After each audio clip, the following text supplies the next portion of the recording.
सोने के कबूतर की चोरी। ठंड का मौसम था, बाग हरियाली से दमक रहा था। तभी बादशाह अकबर ने सभापतियों को बाग में दरबार लगाने का हुक्म दिया। हुक्म की तालीम हुई और पूरा दरबार अकबर और बीरबल बाग में बैठे। अकबर के आदेश पर बीरबल सभा में न्याय का कार्य देख रहा था। कई लोगों की न्याय याचिका सभा में पड़ी गई, जिनका बीरबल ने अपने सूझबूझ से न्याय किया। लगभग सारी याचिकाएं पड़ी गई। न्याय के इस कार्य में कई घंटे बीत गए। थोड़ी देर बाद दरबार में एक व्यापारी आया। उसने चोरी की अर्जी लगाई थी। उसने कहा कि एक बार वो दिल्ली गया था, वहां उसने सोने का कबूतर देखा। उसके पंख सोने के थे और उसने वो कबूतर पूरे 10 सोने के सिक्के देकर खरीदा था। दिल्ली से आने के बाद उसने उस कबूतर को अपने घर के पिंजरे में रखा था और रोज सुबह और शाम उसे दाना डालता था। रात्रि को उसने दाना डाला था, लेकिन अगले दिन उसने बाहर जाना था, इसीलिए यह कार्य घर के नौकरों को सौंप दिया। और जब वह वापस आए तो कबूतर पिंजरे में नहीं था।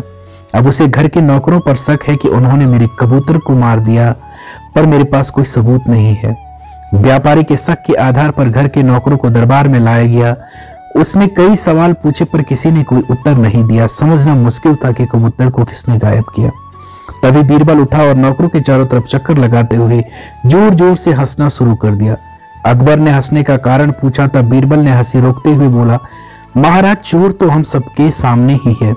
उसने जब कबूतर को पकड़ा तो कबूतर के पंख उसकी पीठ पर कमीज के ऊपर चिपक गए, जिसे वो हटाना भूल गया और दरबार में आ गया। बीरबल की बातें सुनकर एक नौकर घबराया और उसने अपने हाथों को अपनी पीठ पर हाथ फेर कर जानने का प्रयास किया कि क्या उसकी कमीज पर पंख हैं।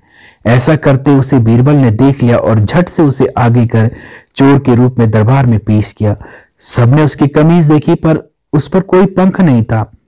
तब बीरबल ने कहा कि उसे पता था जिसने चोरी की है वो अपने हाथ अपनी पीठ की ओर जरूर बढ़ाएगा, और अन्य जो नौकर हैं वो सहजता से दरबार में खड़े रहेंगे, और यही हुआ भी। इस प्रकार से बीरबल ने न्याय किया। सभी ने बीरबल की तारीफ की और सभी दरबारियों का चेहरा उतर गया। अकबर बीरबल के किस्से बहुत रोचक होते हैं। आपको यह किस्सा कैसा लगा कमेंट बॉक्स में जरूर लिखें, और जरूर लाइक करें, शेयर करें, कमेंट करें और सब्सक्राइब करें।